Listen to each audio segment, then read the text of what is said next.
দুষ্টামি করতেছে।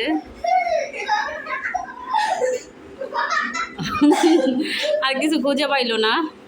আর আমি এখান দিয়ে এই যে কাটাকাটি করতেছি সব কিছু। তো আমাদের ভিডিওটা যদি কেউ দেখে ভালো লাগে, একটা লাইক, কমেন্ট, শেয়ার, একটা সাবস্ক্রাইব করে দিও। আমরা নতুন ব্লগ ভিডিও বানাচ্ছি, ওরকম করে পারি না, তারপর চেষ্টা করি সুন্দর করার জন্য।